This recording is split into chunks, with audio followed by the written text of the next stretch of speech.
Assalamualaikum warahmatullahi wabarakatuh. Halo teman-teman, perkenalkan nama saya Selvina Jatumeviana, mahasiswi IAIN Palangkaraya dari Fakultas Tarbiyah dan Ilmu Keguruan, Program Studi Pendidikan Guru Madrasah Ibtidaiyah semester 3 dengan NIM 231170009. Nah, di sini saya akan menjawab pertanyaan UAS dari mata kuliah Metodologi Studi Islam yang diampu oleh Bapak Abdul Malik MPD. Nah, jadi kawan-kawan simak sampai habis ya video ini.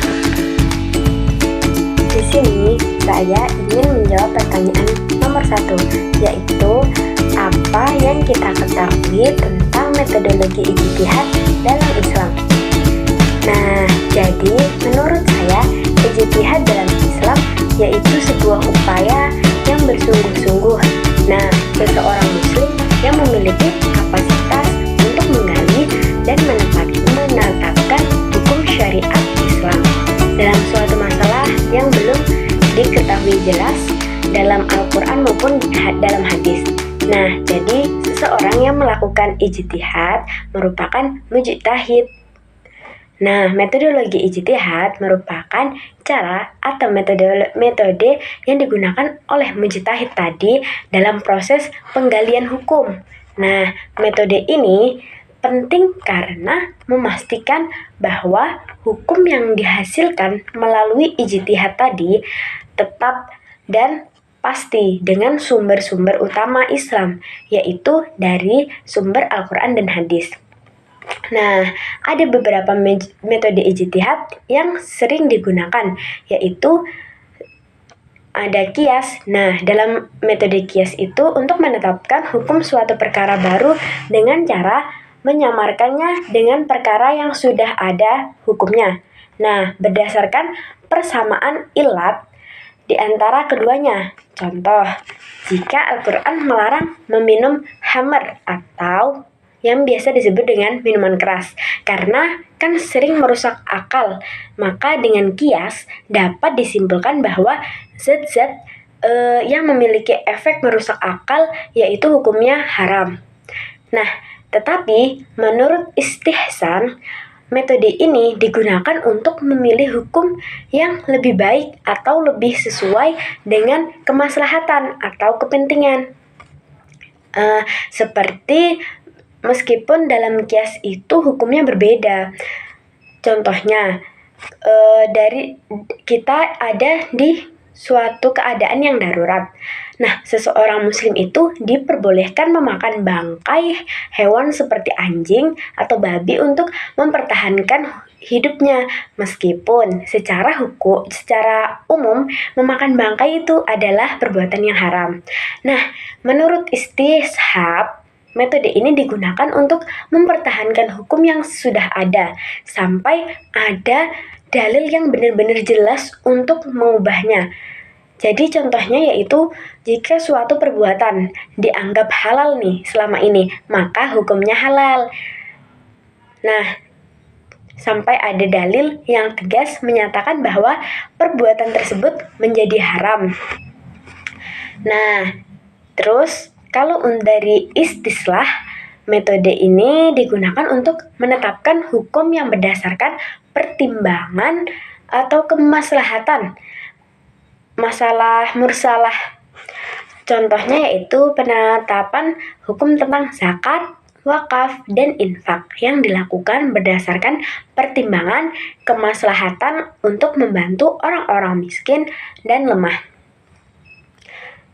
Ada pula metode az-zakiriyah. Metode ini digunakan untuk mencegah timbulnya suatu kemungkaran dengan cara menutup jalan atau sarana yang dapat menuntun kepada kemungkaran tersebut. Nah, jadi contohnya yaitu larangan bergaul antara laki-laki dengan perempuan yang bukan mahramnya, seperti pacaran. Nah, itu kan dilakukan untuk mencegah terjadinya zina. Jadi, penting untuk kita pahami bahwa ijtihad bukanlah tindakan sembarangan Nah, jadi seorang mujtahid juga harus memiliki pengetahuan yang mendalam tentang Al-Quran, hadis, bahasa Arab, usul fikih, dan ilmu-ilmu Islam lainnya. Dalam ijtihad ini tidak berarti menciptakan hukum yang baru, tetapi mujtahid hanya menggali hukum yang sudah ada dalam Al-Quran dan hadis. Kemudian, mujtahid tadi menerapkannya pada kasus-kasus yang belum ada hukum yang jelas. Jadi, ijtihad itu cuma bersifat dinamis lah. Hukum yang dihasilkan melalui ijtihad juga dapat berubah seiring dengan kembangannya zaman dan munculnya masalah-masalah yang baru. Nah, tujuan dari ijtihad tadi yaitu untuk menjaga kemaslahatan umat. Seperti hukum Islam yang dihasilkan melalui ijtihad yaitu bertujuan untuk memberikan kebaikan dan kemaslahatan bagi seluruh umat manusia. Terus untuk menyelesaikan masalah-masalah yang baru. Nah, jadi ijtihad itu digunakan untuk memberikan solusi terhadap masalah-masalah yang muncul dalam kehidupan umat Islam yang tidak dapat diatur dalam Al-Quran dan hadis. Nah, jadi mungkin ijtihad masih relevan digunakan pada perkembangan zaman dan menjawab tantangan-tantangan yang baru. Nah, jadi yang dapat kita pahami tentang metodologi ijtihad dalam Islam yaitu merupakan alat yang sangat penting dalam pengembangan hukum Islam dengan memahami berbagai metode ijtihad yang sudah tadi saya jelaskan di awal. Nah, jadi ijtihad itu bukan halnya untuk memperbaharui hukum yang ada, tetapi menggali hukum dari lewat Al-Quran dan hadis tersebut. Digali loh sama mujtahid tadi. Nah, jadilah ijtihad tersebut. Nah, di sini saya ingin menjawab pertanyaan kedua, yaitu apa yang saya ketahui tentang poligami dalam Islam dan bagaimana pendapat saya tentang poligami. Nah, jadi poligami dalam Islam menurut saya itu sebuah praktik di mana seorang pria dalam Muslim itu bisa menikah dengan lebih satu orang wanita. Masna wa sulasa wa ruba ila akhirih yang diatur dalam Al-Quran khususnya dalam surah An-Nisa ayat 3. Tetapi tidak sembarangan memperbolehkan poligami. Nah, dalam poligami itu ada syarat-syarat tertentu. Jadi yang sangat ketat dan harus dipenuhi oleh seorang pria yang ingin berpoligami. Nah, syarat-syarat poligami dalam Islam yaitu si suami tadi harus bisa adil. Nah, ini adalah syarat yang paling utama dan harus mampu berlaku adil kepada semua istrinya, baik dalam nafkah dohir maupun nafkah batin. Nah, keadilan itu kan bukan hanya dalam materi nih, tetapi juga dalam memperhatikan dalam kasih sayang. Terus dalam hal kemampuan, suami itu juga harus memiliki kemampuan yang cukup untuk menafkahi semuanya. Misal nih, uangnya udah pas-pasan, terus dia itu sok-sokan mau poligami. Nah, pastikan hidupnya aja belum terpenuhi untuk satu istri, dia malah mau nekat poligami. Nah, itu kan berarti syaratnya tidak terpenuhi. Jadi tuh harus tempat tinggalnya terpenuhi, makanan, pakaian, dan kebutuhan hidup lainnya. Terus dari segi kesehatan nih, suaminya itu harus sehat. Jadi biar bisa memenuhi tanggung jawabnya sebagai suami terhadap semua istrinya. Nah, terus si suami itu harus dapat izin dari istri pertama. Nah, kenapa harus dapat izin dari istri pertama? Karena suami itu juga mendapatkan izin dari istri pertamanya lagi sebelum menikah. Nah, jadi tuh Islam memperbolehkan poligami dengan beberapa pertimbangan, yaitu melindungi janda dan wanita yang meninggal. Nah, kayak janda yang udah nenek-nenek gitu. Nah, itu nggak apa-apa, karena kan kasihan. Bukan janda-janda yang masih muda seperti itu. Nah, terus mencegah dari perzinaan.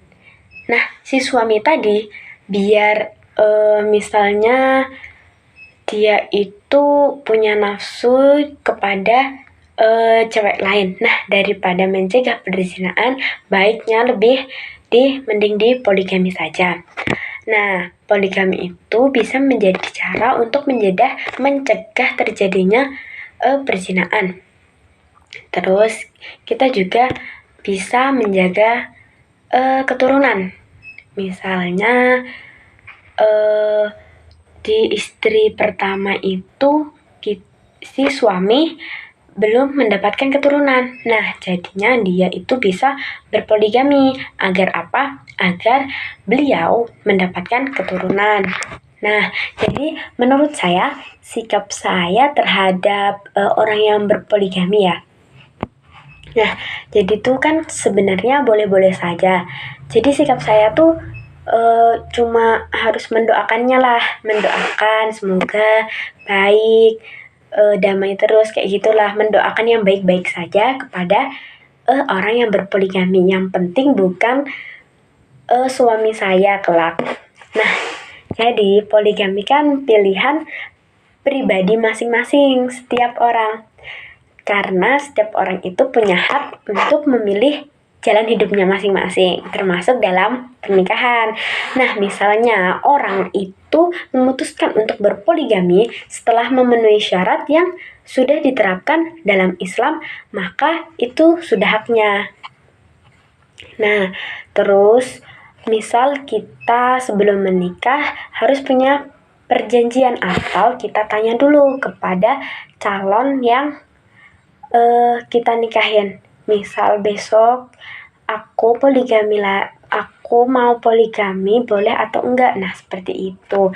Nah, jadi menurut saya itu poligami menjalankan tentang agama itu menjalankan poligami dengan baik, yaitu dalam keadilan tadi sih kuncinya.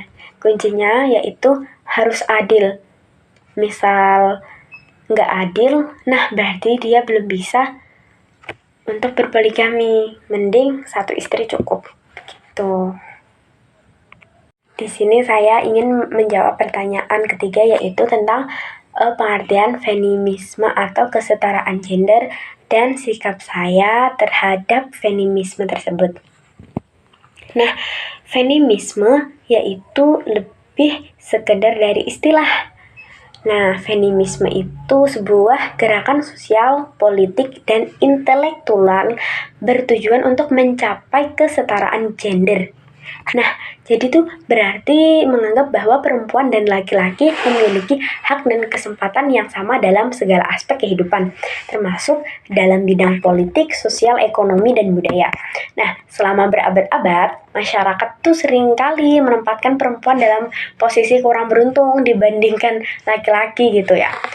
Perempuan tuh sering dibatasi dalam pilihan karir, terus dalam pimpinan. Nah, itu tuh dalam pendidikan pasti dibatasin. Cowok yang harus lebih tinggi seperti itu. Nah, terus kalau menurut saya itu feminisme, kalau saya itu lebih tim pro terhadap kesetaraan gender atau feminisme. Nah, karena apa? Karena seperti yang dibilang oleh kiai saya, bahwa laki-laki memang kodratnya jadi pemimpin. Nah, jadi tuh wanita tidak boleh jadi seorang pemimpin selagi masih ada laki-laki. Nah, jadi tuh biarkan saja laki-laki lah yang memimpin. Nah, jadi itu sih menurut pandangan saya terhadap feminisme atau kesetaraan gender. Ini saya akan menjawab pertanyaan keempat, yaitu mengenai hubungan antara Islam dan HAM, serta sikap apa yang ada pada saya tentang HAM. Nah, jadi menurut saya hubungan Islam dan HAM yaitu kan Islam nih sebagai agama yang mengatur seluruh aspek kehidupan manusia, memiliki pandangan yang sangat mendalam mengenai hak-hak asasi manusia atau yang disebut dengan HAM. Nah, terus ajaran Islam telah menanamkan nilai-nilai kemanusiaan yang menyeluruh jauh sebelum konsep HAM modern muncul. Nah, apa sih konsep HAM itu dalam Islam? Nah, konsepnya bersumber dari Al-Quran dan Sunnah Nabi Muhammad SAW. Keduanya dengan jelas menegaskan bahwa setiap manusia tanpa memandang ras, warna suku, status sosial, budaya, memiliki hak-hak yang harus dihormati dan dilindungi. Allah Subhanahu wa Ta'ala menciptakan manusia dalam keadaan yang sama dan memberikan mereka martabat yang tinggi. Nah, jadi menurut saya meskipun sama-sama menjunjung tinggi HAM, terdapat perbedaan mendasar antara konsep HAM dalam Islam dan konsep HAM dari daerah barat. Nah, konsep HAM dalam Islam itu lebih menekankan pada tanggung jawab sosial yang berhubungan antara manusia dengan Tuhannya. Sedangkan konsep HAM barat cenderung lebih individualisme atau dalam contoh penerapan HAM nih dalam Islam, larangan diskriminasi. Sebagai Islam melarang segala bentuk diskriminasi baik berdasarkan ras, warna, kulit, agama, maupun status sosial. Nah, jadi perlindungan kaum yang sangat lemah. Islam itu memperhatikan sekali perlindungan terhadap kaum lemah seperti anak-anak, perempuan, dan orang tua. Nah, alasan saya mendukung HAM yaitu karena kemanusiaan. HAM adalah cerminan dari kemanusiaan kita. Dengan menghormati HAM, kita juga diakui martabat dan nilai setiap individualisme. Keadilan HAM itu landasan bagi terciptanya masyarakat yang adil, sejahtera, dan perdamaian. HAM juga dapat membantu mencegah konflik dari menciptakan perdamaian di dunia. Nah, jadi tuh HAM bisa mendorong kemajuan perkembangan masyarakat. Seperti itu. Mungkin itu saja yang dapat saya ketahui tentang HAM. Di sini saya ingin menjawab pertanyaan yang kelima, yaitu pendekatan fenomenologi dalam studi Islam. Nah, jadi pendekatan fenomenologi dalam Islam itu sebuah cara yang dipandang untuk berusaha memahami fenomena-fenomena keagamaan sebagaimana adanya tanpa terbebani oleh prasangka buruk. Nah, jadi pendekatan ini tuh lebih fokus pada pengalaman langsung secara individu dalam beragama.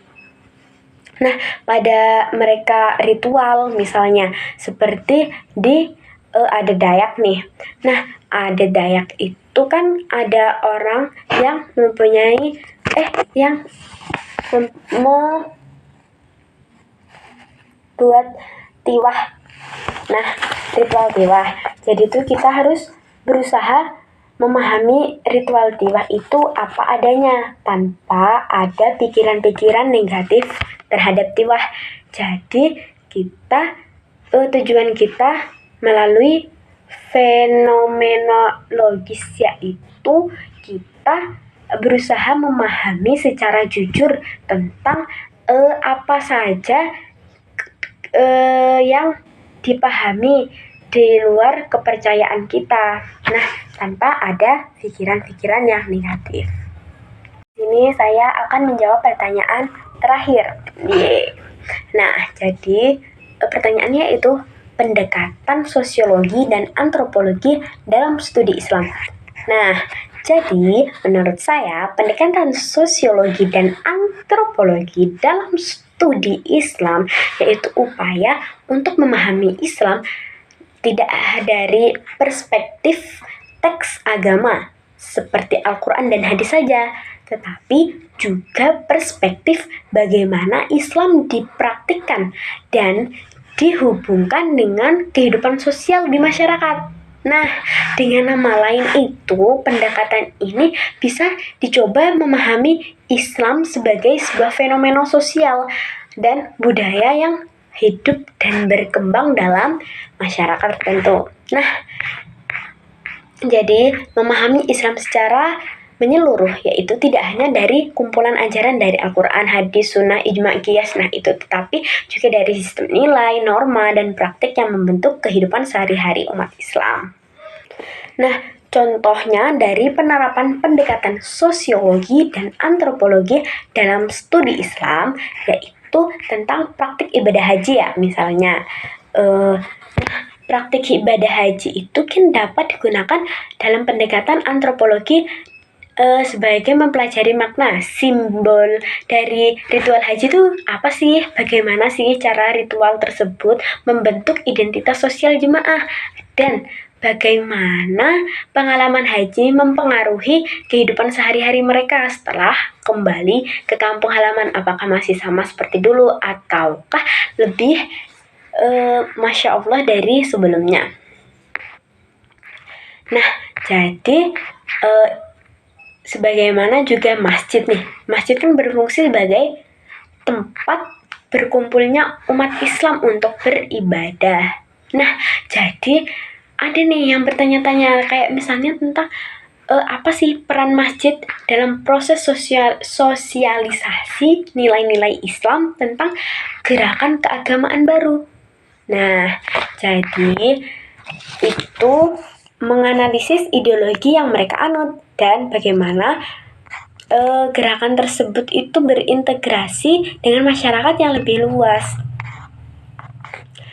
Nah, mungkin itu saja yang dapat saya jawab tentang antropologi dan sosiologi.